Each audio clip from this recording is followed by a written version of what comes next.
Bueno, arrancamos nuevamente nuestra clase. Buenas tardes a todos. Como innovación en esta materia, al menos desde este año en adelante, vamos a agregar algunos temas que abarquen un poquito lo que es la indumentaria oriental. Si estuvieron el libro del Haber que tenemos como bibliografía obligatoria, se van a dar cuenta de que tiene una particularidad. Es como que solamente abarca lo que es la historia del traje, pero occidental. No se menciona tanto la moda oriental. Y la realidad es que tiene muchas particularidades, es muy interesante para abarcarlo. Y sin ir más lejos, muchas y muchos de los vestuaristas que hoy en día han ganado premios o han llamado la atención trabajos detallados y su innovación en cuanto a cómo retratar un personaje de una serie, han utilizado inspiración en lo que es la indumentaria oriental. Como mencionar algunos, por ejemplo, tenemos Star Wars. Si no les suena algo oriental, no falta conocer mucho todavía.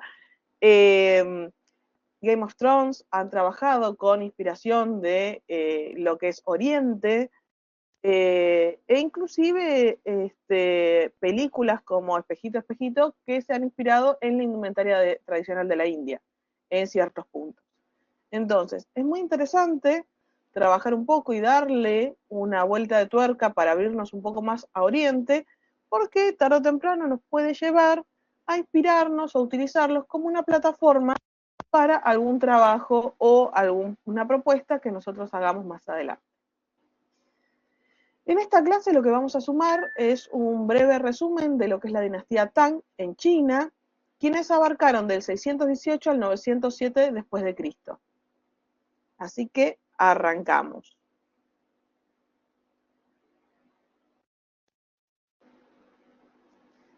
Para comenzar es importante dar un inicio con un poco de historia, como ya saben, que yo siempre les doy un contexto histórico amplio, sin irnos muy ahondar en detalles, pero un contexto histórico amplio para que ustedes se puedan situar en la situación en la que se encontraba cada periodo histórico. La transición del caos de la dinastía anterior, la Sui, hacia lo que es el orden de la dinastía Tang, no se debería entender simplemente como un cambio de linaje, como uno podría como uno podría pensar de un cambio de una especie de familia a otra, sino como algo más, una reconfiguración estructural del poder en lo que es el este de Asia.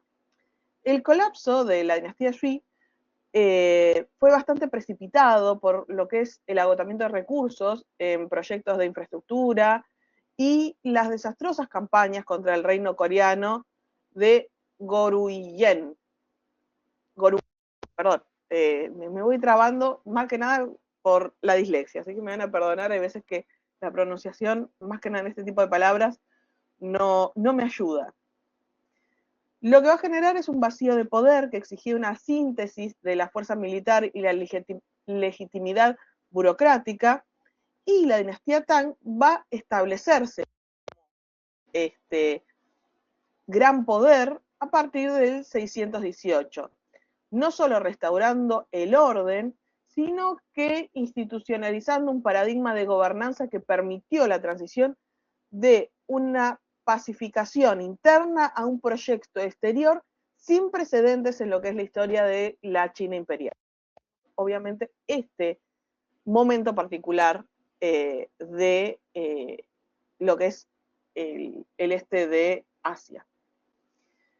La estabilidad interna está cimentada en reformas legales, una burocracia muy profesionalizada, lo que le permitió al Imperio Tang dejar de mirar a comenzar a proyectar su poder hacia las regiones periféricas con una ambición geopolítica sin precedentes. Para la supervivencia del Imperio Tang, la gestión de lo que eran las fronteras norte y oeste van a representar un desafío existencial. Estas regiones no eran meros límites geográficos, sino una zona de fricción contra poderosas federaciones nómadas, particularmente los turcos, cuya caballería ligera ponía en jaque la estabilidad de los pueblos sedentarios. Entonces, la estrategia Tang no fue meramente defensiva, lo que busca es la desarticulación de estas confederaciones para asegurar las rutas comerciales y el flujo de caballos, esencialmente para lo que es el aparato militar imperial. Los turcos solamente nos van a, digamos, perseguir solamente para la zona donde estábamos nosotros, solamente para Occidente, sino que también se trataba de tomar territorios en lo que es Oriente. Se estaban expandiendo a pasos agigantados. Era una gran maquinaria militar. Entonces, la innovación geopolítica más audaz que se hizo fue la opción del título Khan del Cielo, no lo voy a decir en el nombre original porque me muero, en el después de Cristo. Este título dual lo que va a permitir es una gobernanza híbrida.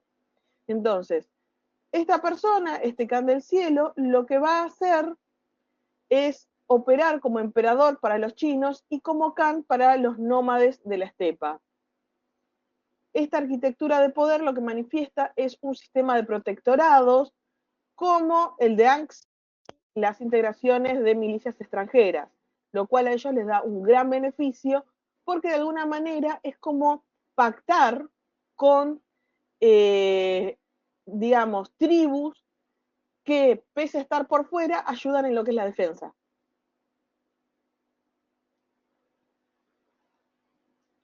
Bajo la dinastía Tang, el comercio internacional dejó de ser una actividad para convertirse en una infraestructura de sofisticación estatal. La ruta de la seda, que ya ustedes van a hablar un montón de este tema en técnicas de producción, yo lo que les voy a dar es pequeños spoilers, por ahí más vinculados a la parte histórica, pero lo van a ver mucho más desarrollado en técnicas de producción. Todo lo que es la ruta de la seda y los puertos comerciales no fueron solamente arterias económicas, sino una herramienta de proyección de poder blando y de recolección bastante inteligente. El Estado lo que va a gestionar es una red de 32.100 kilómetros de rutas de servicio postal o en barco, garantizando un flujo de información y mercancías constante y supervisado.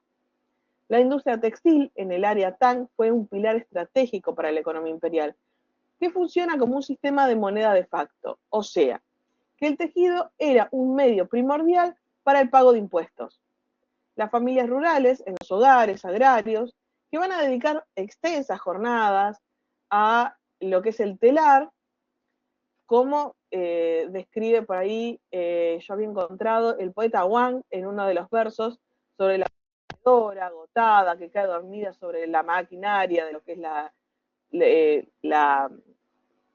el telar. La producción lo que va a hacer es, se dividía entre el sector estatal, gestionado por el departamento, como el departamento de tejido y teñido, y también el sector privado. Entonces, vos podías usar de alguna manera el material textil que usabas en tu casa como forma de pago de tributo, para que se entienda rápidamente.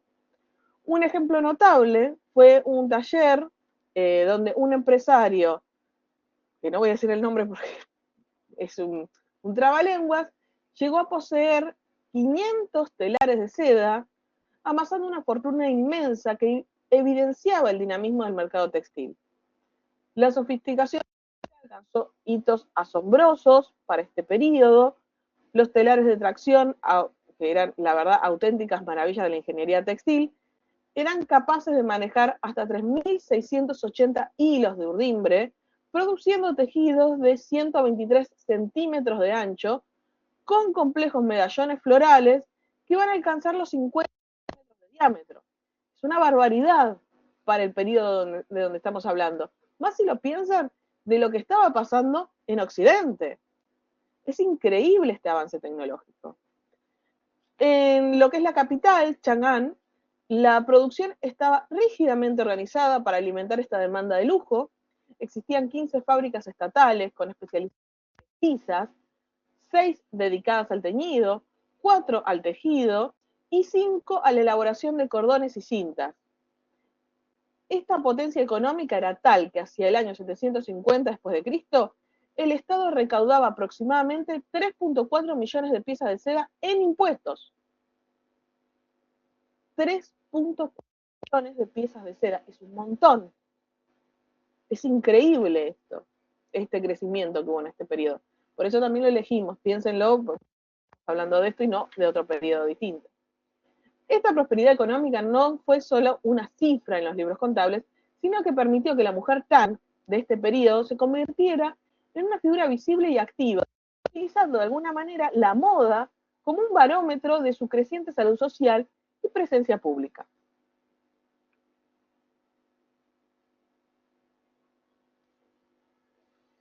Aunque lo que es la ruta de la seda terrestre ha sido el principal vínculo con Occidente desde la dinastía Han, que es lo que vamos a hablar después, el tema de cuando cortan las rutas terrestres de seda y del comercio, que empiezan a buscar rutas alternativas y eso nos va a llevar al Renacimiento y ya lo vamos a ver. Hay factores geopolíticos que durante la era Tang obligaron a buscar otras alternativas, aparte de la ruta de la seda terrestre. El control de las rutas terrestres fue intermitente, por ejemplo, los tibetanos en un periodo capturaron corredores en el año 678 y tras las rebeliones del 763 el imperio Tang perdió gran parte del control sobre sus tierras occidentales, cortando el acceso terrestre directo. Entonces, esta inestabilidad en el interior de Asia, todavía no estamos tocando Occidente, fomentó el desarrollo del comercio marítimo. Los chinos, Tang, lo que van a hacer es adquirir nuevas tecnologías, modas, artículos de lujo raros a través del mar. Si bien los enviados chinos habían navegado hacia la India desde el siglo II a.C., fue bajo lo que fue la dinastía Tang cuando se estableció una fuerte presencia marítima en el Golfo Pérsico, el Mar Rojo y lugares tan distantes como Etiopía y Somalia.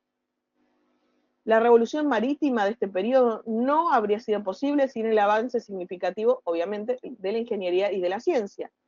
Estamos hablando que los barcos chinos de esta época eran famosos por su tamaño y capacidad. Se registraron algunos que eran hechos de juncos, pero podían transportar entre 600 y 700. Es mucho.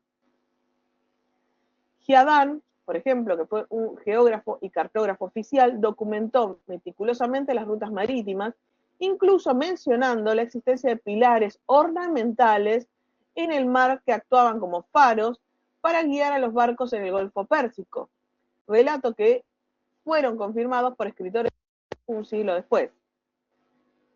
El uso también de la brújula direccional, aunque en formas mecánicas tempranas como el carro que apunta al sur, ya era conocido por los monjes y enviados que visitaban la corte. A través de los puertos sur, China lo que exportaba era sedas y textiles, siempre finos, decorados, para lo que era porcelana, que es un invento de la dinastía Tang, que era altamente codiciada en el mundo islámico, lacas y papel, que era una tecnología que comenzaba a difundirse globalmente, y a cambio China importaba especias, gemas, marfil, ámbar gris y maderas preciosas. También se importaron nuevos conocimientos como la técnica de cultivar la caña de azúcar desde la India y el procesamiento del algodón. La influencia de los extranjeros en los puertos del sur creó una sociedad extremadamente cosmopolita. Recordemos, la capital, Chang'an, llegó a albergar a unos 25.000 extranjeros. Esta interacción transformó la cultura china. Se popularizó, por ejemplo, el hufu, que era una ropa extranjera con mangas estrechas y túnicas más ajustadas, inspiradas en los estilos de Asia Central, facilitando actividades como la equitación y el polo, que se volvieron muy populares en este periodo. Así que si pensamos que el polo era algo moderno, estamos sumamente equivocados. Y esto le sirve para conversación, gente. Esto, a alguien que le guste la equitación, acá tienen alto dato para ponerse a charlar. Los puertos permitieron la entrada y el reconocimiento oficial de religiones extranjeras, como el cristianismo, el maniqueísmo, el zoroastrismo y el islam. El polo originalmente era un deporte persa. se convirtió en la pasión de la élite de la dinastía Tang, y las mujeres participaban activamente en él, a menudo vistiendo ropa de hombre para mayor comodidad. Las mujeres dentro de la dinastía Tang van a disfrutar de mucha libertad, de la cual no va a haber precedentes, en parte gracias a este espíritu cosmopolita y en parte por esto que hablábamos de la seda en este periodo. Podían mostrar sus brazos, podían usar escotes bajos, ya vamos a hablar un poquito de eso. Experimentaron con maquillajes elaborados que incluían las decoraciones florales en la frente y diseños de cejas audaces. Ya vamos a hablar un poquito más de eso, ahora para el final. Adelante, pero tenemos datillos. Dentro de este periodo y durante estos 3 siglos, China no consolidarse con su poder político, sino que va a experimentar una revolución científica y tecnológica que va a abarcar desde la ingeniería mecánica y la medicina hasta la química y la industria textil, sentando las bases de muchas innovaciones que luego se difundieron por el resto del mundo. Uno de los campos más asombrosos de innovación de la dinastía Tang fue la ingeniería mecánica. Los ingenieros de esta época perfeccionaron engranajes que habían originado en dinastías anteriores para crear dispositivos de una complejidad asombrosa. Por ejemplo, el matemático y monje budista Shi Xiang, central en esta época, en este periodo, donde en el año 725 inventó el primer mecanismo de escape de relojería del mundo. Suena raro lo que estoy diciendo, ¿no? Pero no se preocupen. La importancia de este invento fue muchísima, que inclusive en el año 730 los estudiantes que aspiraban a aprobar los exámenes imperiales debían redactar ensayos sobre el dispositivo como requisito. ¿Les interesa esto? Esto de los exámenes y de la importancia de aprobar y cómo eran, etcétera y demás. Una serie en Netflix, si no me equivoco, que se llama La historiadora novata o algo así, creo que es coreana. Les estoy hablando así, la vi hace mucho tiempo, no la recuerdo tan bien. Y muestra cómo eran los exámenes para participar, para empezar a trabajar dentro de Palacio. Me pareció sumamente interesante, el vestuario también es muy interesante, así que se las recomiendo si quieren probar distinto. Es bastante divertida y dinámica. Se documenta la existencia de un servidor de vino mecánico de casi 1 metro de altura con forma de montaña de hierro. Este dispositivo utilizaba una bomba hidráulica para extraer vino de grifos con cabeza de dragón. Quizás otra de las innovaciones más importantes de la dinastía Tang, para lo que es la historia global, fue el desarrollo de la impresión, la xilografía en madera, ¿no? La imprenta que vamos a ver después. Este avance lo que permitió es que cada palabra escrita estuviera disponible para un público mucho más amplio, democratizando el acceso al conocimiento y mejorando las tasas de alfabetización. Los que sobrevivieron es un sutra budista en miniatura hallado en Xi'an y datado entre el 650 y el 670 después de Cristo. Sin embargo, el hito más famoso es el Sutra del Diamante, impreso en el año 868. Este es el primer libro completo del mundo que incluye una fecha específica de impresión e ilustraciones incrustadas en el texto. También los alquimistas de esta era, en su búsqueda del elixir de la inmortalidad y la transmutación de metales, porque no era solo exclusivo de Occidente, también había en Oriente este interés, realizaron importantes descubrimientos químicos, como lo que Joseph Needham clasificó como pirotecnia. Aunque no lograron la vida eterna, obviamente, sus experimentos resultaron en la creación de nuevas aleaciones, tintes y cerámica. Entre estas innovaciones van a destacar la porcelana, que es la cerámica translúcida vitrificada, conocida hoy como porcelana, todavía, y fue una invención dentro del periodo Tang. La pólvora, aunque su uso militar más conocido se dio después, las primeras fórmulas surgieron de los experimentos de alquimista de la dinastía Tang, con salitre y azufre, entre otras.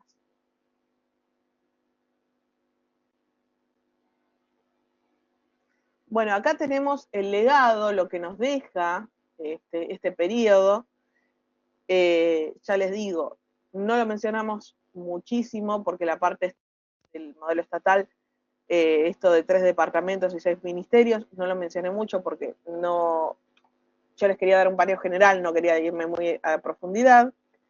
Sí, el tema de la adopción de la escritura, como ya habíamos hablado, el tema de democratizar el conocimiento, los primeros libros impresos, el budismo en Japón, en Corea y en Vietnam, este intercambio cultural en cuanto a la religión, y la cultura como herramienta de hegemonía tan potente como el ejército.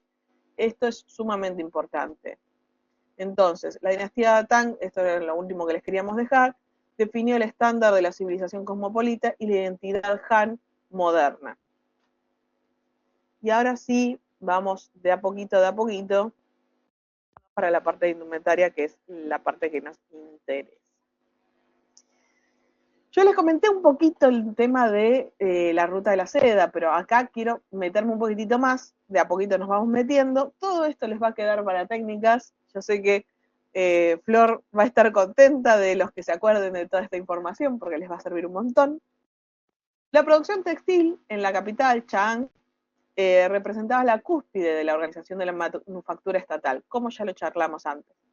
El Estado no solamente regulaba la calidad, sino que centralizaba la producción en fábricas altamente especializadas para garantizar la excelencia del producto imperial. En cuanto a teñidos, tenían 6 fábricas especializadas en la aplicación de pigmentos y mordientes. En cuanto a hilados, 4 fábricas dedicadas exclusivamente a la transformación de la fibra, y en tejido 10 fábricas responsables de la confección de las telas complejas. Y en cuanto a cintas y cordones, que los mencioné antes, habían 5 fábricas destinadas a la producción de accesorios técnicos y ornamentales. Entonces, esta división del trabajo en la capital constituyó un monopolio estatal centralizado. Al controlar cada etapa de la producción, desde el tinte hasta el trenzado, el emperador controlaba efectivamente la marca, entre comillas, visual del imperio. O sea, cómo lo van a percibir los de afuera. La estandarización de la calidad lo que hizo es que elevó el tejido a una artesanía doméstica y a una industria de Estado que garantizaba la uniformidad del prestigio de la dinastía en toda la ruta de la... ¿Qué quiere decir? Que va a ser más buscada, obviamente. La sofisticación estética de la época no habría sido posible sin lo que es el motor de la innovación, lo que es el telar de tracción. Este ingenio lo que va a permitir es a los tejedores de esta dinastía trascender los patrones geométricos simples para alcanzar una complejidad pictórica que asombró a todos los contemporáneos. Los vestigios arqueológicos confirman la capacidad técnica que había sido utilizada por esta dinastía a principios del año 600 después de Cristo, donde los telares podían gestionar hasta 3.680 hilos de urdimbre, permitiendo una densidad y una resistencia superiores. Se producían piezas con anchuras entre 70 y 123 centímetros, era un montón para la época. Y los populares medallones florales alcanzaban los diámetros de hasta 50 centímetros, demostrando una precisión técnica asombrosa en la gestión de escalas y de detalles. Hacia 700 después de Cristo se produjo un tecnológico, la transición de la tejeduría basada en la urdimbre a la tejeduría basada en la trama. Ya esto lo van a ver en técnicas, no se asusten, yo les estoy dando datos, tienen que quedar en la cabeza y después ya van a ver que todo esto se transforma en algo mucho más interesante. Para lo que es la transformación de patrones. Esta innovación facilitó la creación de patrones, dando origen a lo que es tejido de tapicería. Este tejido de tapicería era una técnica de trama especialmente laboriosa que permitía una libertad de creatividad total, similar a lo que es una pintura. Cuando hablamos de tapicería no estamos hablando del papel tapiz, estamos hablando de como si fueran obras que relataban o mostraban complejas escenas con muchos personajes. Estamos hablando de eso. Lleven la cabeza a la antigüedad, no se me pongan modernos.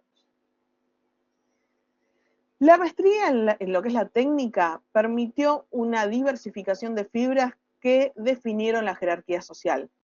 estuvimos hablando en otros periodos, pero en esto se hace un poquitito más evidente.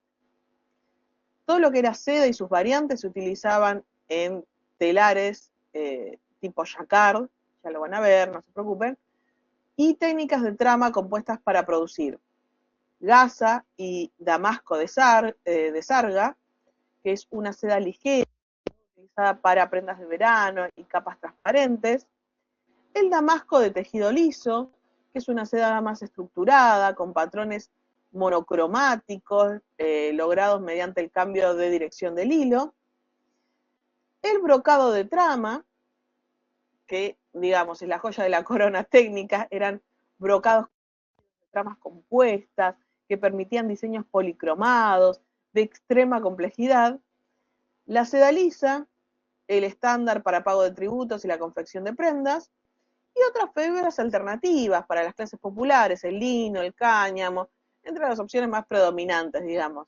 También está el algodón, aunque esto fue introducido desde la China y desde Bengala, y comenzó a procesarse y a cultivarse en China mucho después, durante este periodo, pero mucho más adelante, ganando poco a poco popularidad por la posibilidad que tiene el algodón de transpirar en climas húmedos, por ejemplo en el sur.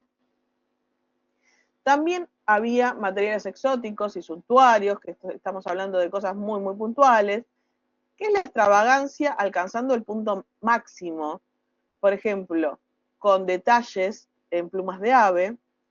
Por ejemplo, la princesa Anle poseía confeccionada con las plumas de 100 aves diferentes, una pieza de tal impacto que desató una fiebre entre la élite, provocando que las aves raras de la capital fueran cazadas hasta casi su extinción para satisfacer esta moda que fue totalmente efímera, no fue algo que quedó mucho a través del tiempo. Suele pasar, pasa hasta el día de hoy. En cuanto a las técnicas de estampados, esto también es interesante. El color en la dinastía Tang era una ciencia avanzada. Utilizaban pigmentos minerales y vegetales con una precisión química asombrosa. Para los tonos rojos se recurría a la rubia, madder, y al cártamo o safflower. Para los amarillos, a la granada, la cúrcuma y el árbol de la pagoda. Y para los oscuros, a la remanía, perdón, me cuesta muchísimo decirlo. Las tres joyas del teñido Tang fueron el batik, que es un método de reserva mediante cera o presión con bloques de madera tallados, que permitía patrones detallados como ciervo agachado entre cuentas, lo que les comento que pueden buscar, que es muy interesante, porque yo me voy trabando y me voy acordando de cosas y les voy comentando, es que pueden buscar, hay muchos videos de batik, no el que uno ve cómo hacer un batik básico y que te lo explica cualquier persona, sino que hay muchos videos de la India mostrando distintas técnicas de cómo hacer batik que son mucho más interesantes, porque ellos te van mostrando las distintas formas, tanto de presión como la forma de con cera. Y es mucho más interesante que verlo desde un tutorial.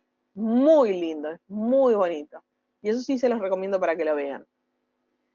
Después tienen el tie-dye, que es la técnica de anudado, que crea orgánicos y degradados, muy valorada para las bufandas de seda. También tienen otros videos de la India haciendo estas técnicas. Y estampado por bloques, que también tienen videos de la India haciendo esto, que está vinculado a la innovación de la silografía, que permitía la reproducción de patrones, como una flor de loto idealizada o motivos influenciados por lo que es la dinastía persa. Estos son bloques de madera como si fueran sellos, exactamente lo mismo, como si fueran sellos con dibujos en vez de palabras, que va sellando la tela. Es muy interesante, muy bonito, y hay muchos videos de todo esto de la India. Si lo buscan con esto, van a ver que es hermoso y son técnicas milenarias. Esta maestría en el tratamiento de la materia prima es lo que va a permitir en la transición hacia siluetas arquitectónicas que van a definir la identidad visual de la dinastía Tang.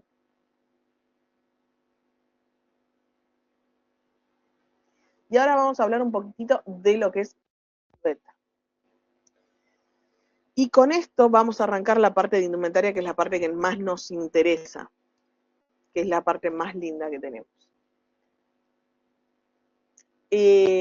Durante la dinastía Tang, más que nada la primera etapa, la dinastía Tang temprana, la silueta femenina va a estar fuertemente influenciada por los estilos de las dinastías anteriores, como ya les mencioné, la Shui y las dinastías del norte, y obviamente por el contacto con las regiones occidentales. La estética predominante va a buscar la esbeltez y la verticalidad, con un ideal que valora la cintura delgada, llegando a extremos descritos en lo que es literatura, como cinturas que parecían estar a punto de ser estranguladas por su finura. Con la llegada de lo que es el periodo medio y alto de la dinastía Tang, bajo el reinado de un emperador, que no voy a decir el nombre porque es un montón, Huanzong, es un montón. El ideal estético va a sufrir una transformación radical. La delgadez va a ser sustituida por la belleza plena, o como si fuera curvilínea. Este cambio no solamente va a ser estético, sino un símbolo de salud, fertilidad y la inmensa riqueza del imperio. La figura femenina va a comenzar a asociarse con la redondez de la luna. El aspecto de la moda se diseñó de alguna manera para enfatizar y exagerar esta lozanía. Una de las 4 bellezas de la antigua China, Yang Weifei, que es un personaje legendario, va a personificar este estándar de figura completa, redonda, rellenita, curvilínea. Bajo su influencia, la silueta va a evolucionar hacia lo que los historiadores de traje van a denominar la forma de pera larga. Las mujeres van a comenzar a buscar una apariencia más robusta y las prendas van a acompañar esto y van a volverse más holgadas para acomodarse y realzar estas formas. Esta dinastía, el traje femenino va a alcanzar su cenit de extravagancia, su punto álgido de extravagancia, en lo que se va a llamar el último hurra de la moda Tang. Esta silueta va a evolucionar definitivamente hacia la forma de campana colgante, se le va a llamar. En este último periodo de la dinastía Tang, tanto las faldas como las mangas van a alcanzar longitudes y anchuras extremas. Las faldas van a ser arrastradas por el piso varios pies y las mangas de las túnicas podían llegar hasta las rodillas e incluso más hacia abajo, midiendo entre 4 y 5 pies de ancho. Esta abundancia de la tela buscaba proyectar una imagen de lujo celestial y un estatus regio, a pesar de la inestabilidad política. Pero, vamos a pasar a ver poco a poco las prendas que van a acompañar esta silueta. Yo primero se las voy a ir comentando con estas imágenes complejas que van a distintas características y después las vamos a ver una, por separado, porque hay veces que uno las comenta y es medio difícil imaginárselo, ¿no?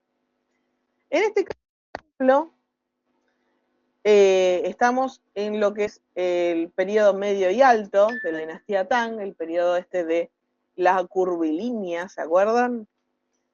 Donde vamos a encontrar el Xiong Rukun, que es la silueta más icónica de este periodo. Esta combinación se va a componer de un ru, una blusa corta, no hace falta que le pongan ru, y un kun, que es una falda larga, que ahí las tienen marcadas. La falda, en lo que es el periodo, en el alto Tang, dejó de atarse a la cintura para situarse por encima del busto. Fíjense dónde tienen el lazo las chicas. Esta técnica no solamente va a permitir acomodar figuras más corpulentas, sino que crea una silueta etérea y alargada que daba a las mujeres la apariencia de flotar. Las faldas van a ser voluminosas, fabricadas con múltiples paneles de seda, para permitir ese movimiento fluido. Las faldas, puntualmente, para no olvidarme, van a destacar por su asombrosa variedad de estampados, se van a utilizar motivos florales, grandes y mandalas, a menudo inspirados en el arte budista, que se aplican mediante bordados, tejidos complejos o técnicas de teñido como habíamos hablado del tie-dye. Los colores van a ser vivos y contrastados, siendo comunes las combinaciones como rojo y verde. Con respecto a la blusa, el ru era la prenda superior, generalmente una blusa de mangas largas que se llevaba por dentro de la falda, y durante este periodo las mangas comenzaron a ensancharse significativamente en comparación con el estilo estrecho anterior. Los escotes se van a volver más atrevidos y variados. Uno de los estilos más notables fue un escote bajo y abierto que permitía mostrar parte del busto, que fue una tendencia realmente bastante inusual para la época, que reflejaba normas sociales más relajadas dentro de la dinastía. Estas, digamos, estas blusas se confeccionaban con sedas finas, gasas o incluso tejidos transparentes que permitían de alguna manera entrever la piel, lo que se consideraba el colmo de la sofisticación. Después tenían el banbi, que se traduce literalmente en brazo, que es una chaqueta de manga corta. Usualmente tenía mangas cortas o en algunos casos puntuales, específicos, podía llegar a estar sin mangas, que se vestía sobre el rubro, justamente sobre la falda, depende del caso. Actuaba con una capa adicional que añadía profundidad y contraste al conjunto. Podía estar fabricada en brocados lujosos o sedas estampadas con colores vibrantes que resaltaban contra la blusa de abajo. Era una prenda esencial para mantener el estilo en los climas más cálidos. Como complemento decorativo en eventos sociales también era muy utilizada. También estaba un chal decorativo que se llamaba pivo.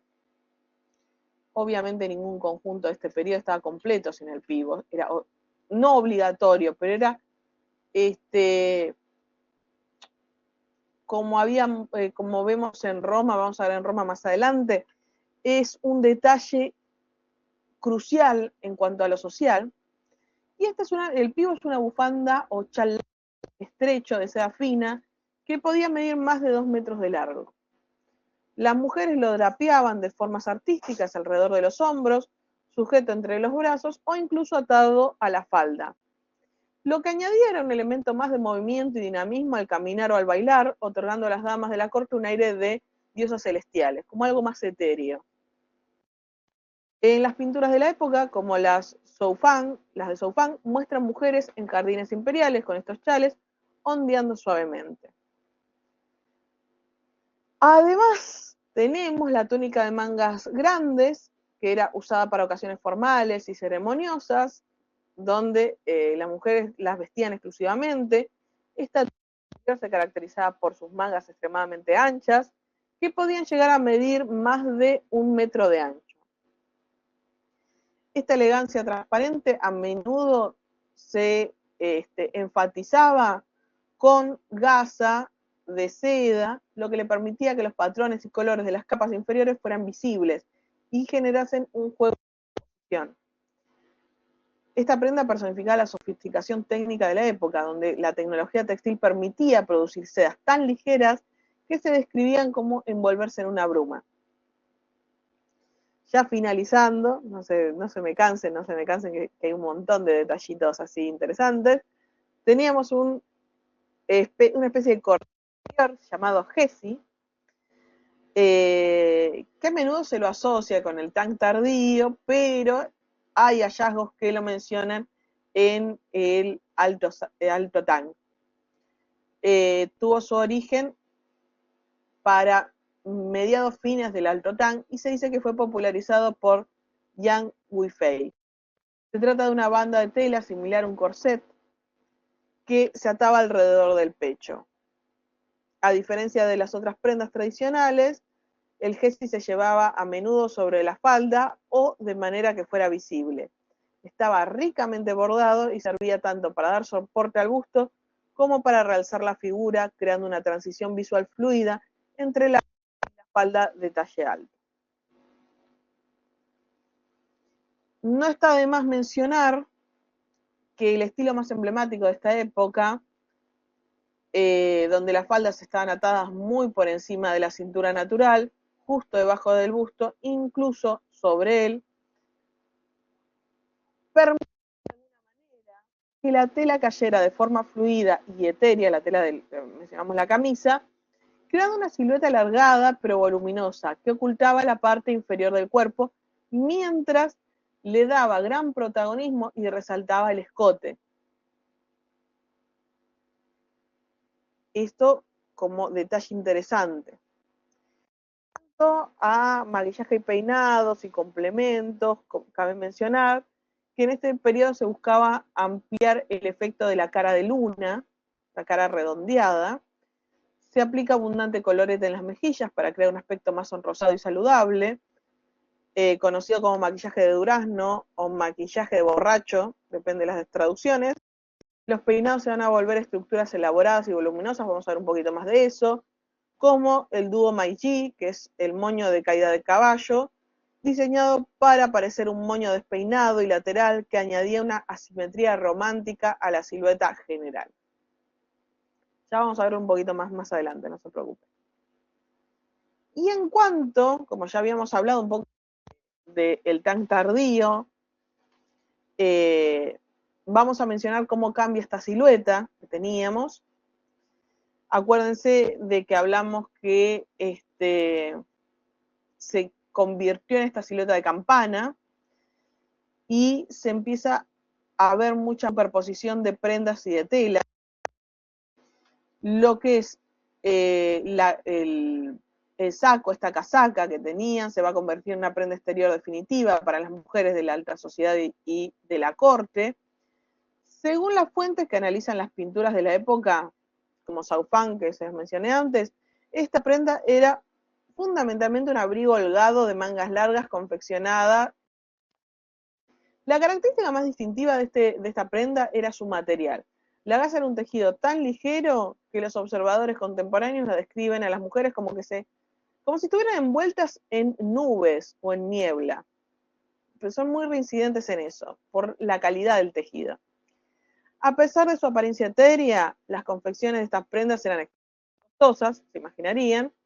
Se estima que una sola pieza de seda de esta época tenía aproximadamente 12 metros de longitud, cantidad que apenas alcanzaba para fabricar una sobrecasaca de mangas largas debido a la amplitud de la misma. Las mangas durante este periodo del Tang tardío van a alcanzar proporciones monumentales, tan anchas que en ocasiones superaban el metro de largura, y esta tendencia hacia la exageración visual fue tal que el emperador Wenzong, quien reinó entre el 827 al 840 después de Cristo, se vio obligado a intervenir haciendo un decreto ante el consumo extravagante de seda que se estaba utilizando, lo que agotaba las y promulgó un decreto en el año 840 para limitar la anchura de las mangas a un máximo de 40 centímetros, equivalente a un pie y 8 pulgadas en medidas chinas de la época. Esto va a causar un gran revuelo. Los registros visuales y textuales demuestran que las mujeres continuaron utilizando mangas anchas y más largas durante el resto de los siglos XVIII y XIX. Estas sobrecasacas no eran lisas, a menudo presentaban estampadas, largas con motivos geométricos y botánicos tejidos directamente en la seda. Debajo de esta sobrecasaca transparente, las mujeres vestían un tipo de vestido que las podía describir con un estilo similar a tomara que caías, es la traducción textual, que hoy podríamos decir de alguna manera que se podía interpretar como strapless. La que tenías que caía amarrado directamente a la altura del pecho. Esta prenda va a evolucionar desde el reinado de la emperatriz Wu, donde la falda comenzó a subir hacia el pecho, quedando sujeta por una cinta o lazo a esa altura. En lo que es el Tang tardío, esta silueta se consolidó, dando la corpulencia de la mujer, un ideal de belleza que se mantuvo desde la época de la concubina Zhang Gufei. En algunos conjuntos la parte inferior de la blusa se usaba por dentro de la falda, mientras que en otros la falda misma constituía la estructura principal del vestido, dejando los hombros y la parte superior del cuello al descubierto o protegido solo con la sobrecasaca de gasa. Este uso de escotes clavados era una tendencia que permitía mostrar parte de la piel, algo que supuestamente el escritor romántico Séneca había criticado en su momento por no ocultar lo suficiente el cuerpo femenino. Miren la mirada de otras culturas hacia esta particularidad. La saya era una falda, que era el componente que aportaba volumen en la silueta del tan tardío. A diferencia de las faldas estrechas de los siglos anteriores, las faldas de este último periodo eran extremadamente voluminosas y largas. Las faldas se confeccionaban con sedas ricas. Deme un minuto, que acá hay alguien que quiere salir.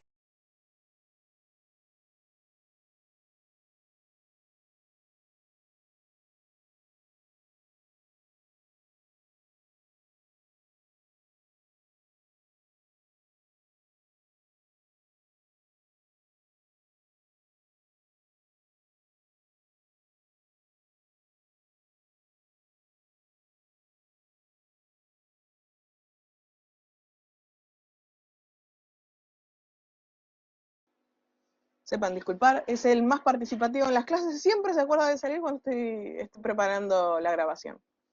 Es así, no, incorregible. Las faldas se confeccionaban con sedas ricas, a menudo utilizando estructura de sarga, como habías hablado, con trama por el lado derecho, una innovación tecnológica introducida por los vecinos occidentales de China en el siglo XVII. Esta técnica permitía incorporar una mayor variedad de colores y patrones complejos en el siglo VII, perdón, me fui horrible. Permitía incorporar una mayor variedad de colores y patrones complejos, como el famoso fénix o los grandes medallones florales. Los medallones florales eran un motivo decorativo muy popular, no representaban una especie de botánica específica, sino que eran composiciones artísticas de pequeños pétalos y flores con hilos de colores vivos como el rosa, el verde, el marrón claro y el blanco. Algunos de estos medallones podían llegar a tener 50 centímetros de diámetro. Para los trajes de danza, que a menudo influenciaban la moda civil, se utilizaban faldas con capas suplementarias o de volantes en la parte superior para realzar esa sensación de movimiento. También tenían un chal que se llamaba xale o pivo, también mantenía ese nombre, un accesorio indispensable que va a aportar elegancia y dinamismo al conjunto. Seguía siendo una pieza estrecha de gasa o seda fina que medía cerca de 2 metros de longitud. Se llevaba drapeado alrededor de los hombros o de los...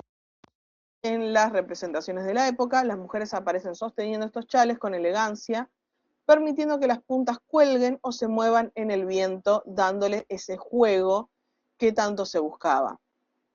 Solían ser de sedas estampadas, a veces con patrones que no se repetían, lo que demostraba la perfección de los bordadores imperiales.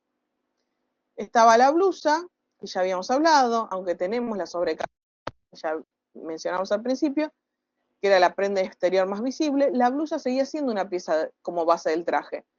No era excluyente, o sea, no era que lo usaban sí o sí, sino que se podía usar en algunas situaciones, si no se dejaban los hombros y el escote al descubierto.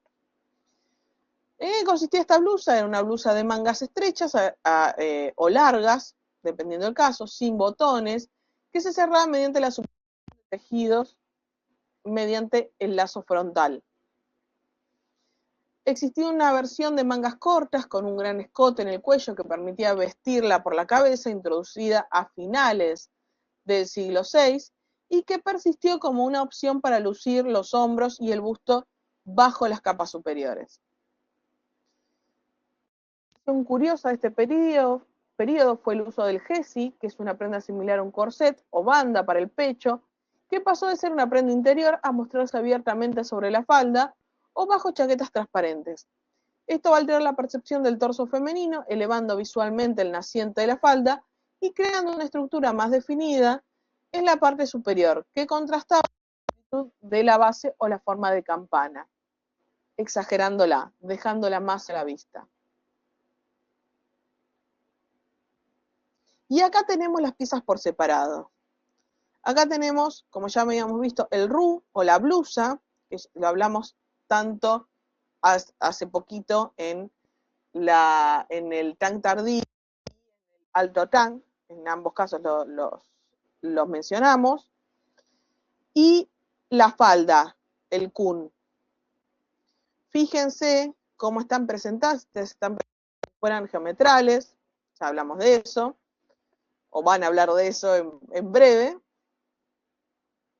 Fíjense lo corta que es la blusa, generalmente metida dentro de la falda. Los escotes van a ser variables según el periodo, los largos y los anchos de las mangas también, pero fíjense que no es muy grande, fíjense que va plegada, no va abotonada, no es cerrada, ¿no?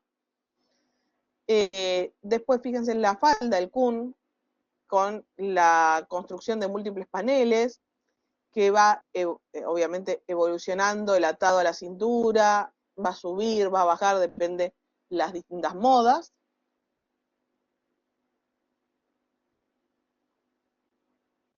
Y acá les dejamos las prendas superiores.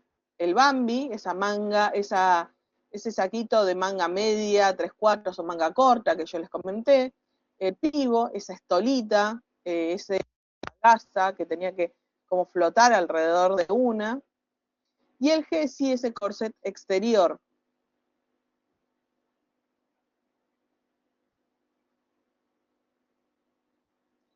También vamos a abarcar un poquitito de indumentaria masculina, porque es interesante el Xuanling Pao, que es la base, el corazón de lo que es la estética masculina. Es una túnica de cuello redondo que se consolidó como prenda superior más emblemática durante esta dinastía. Aunque en sus orígenes no se encuentra estrictamente en esta era, ya se utilizaba como prenda interior durante la dinastía Han.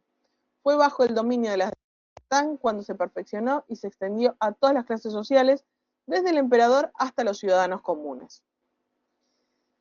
Esta prenda se caracterizaba por su cuello circular, ajustado, mangas generalmente anchas que variaban según el periodo y la función, y un diseño de paneles superpuestos.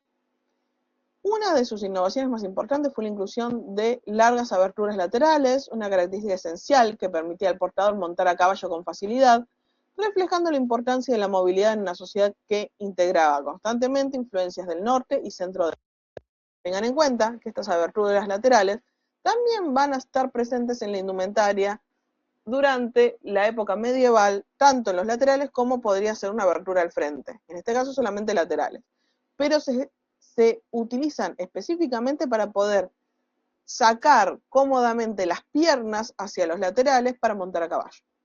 Si lo ven, es para explicación. La prenda era extremadamente versátil y permitía múltiples opciones de estilos que va a contribuir a su popularidad entre los hombres. Podían dejar un panel desabrochado, chaqueta abierta, sujeta solo por el cinturón, o incluso dejar un hombro al descubierto para mayor comodidad durante el trabajo o el ocio. Además, van a existir variaciones que se van a ir adaptando al clima, como por ejemplo, la versión de verano que estaba confeccionada con sedas ligeras y cuellos más bien bajos y redondos, y la versión de invierno forradas con piel para resistir el frío. También habían diseños con cuellos elevados y reforzados para actuar como cortavientos. Para los oficiales y eruditos y la élite, esta prenda era de vestimenta formal por excelencia. En la corte, la elegancia de esta túnica comunicaba autoridad y gracia. Un dato muy interesante que ilustra la naturaleza cosmopolita de lo que es el propio emperador Taizong, que ya no mencionamos, decía que solía vestir una túnica de cuello redondo simple y con sombrero negro para recibir a enviados extranjeros, un estilo que parecía casual y contrastaba con la rigidez de las dinastías anteriores y era similar al de sus propios cortesanos, lo cual generaba como una cercanía de alguna manera. La popularidad de esta prenda fue tal que incluso trascendió el género, una prenda de moda entre las mujeres de la dinastía Tang, quienes la adoptaron por su practicidad para montar a caballo y jugar al polo. Recuerden que habíamos mencionado el tema del uso de ropa masculinas para finales del periodo gracias a la popularidad de este deporte. El atuendo de un hombre de la dinastía Tang se constituía por capas, cada una con un propósito específico de confort y representación.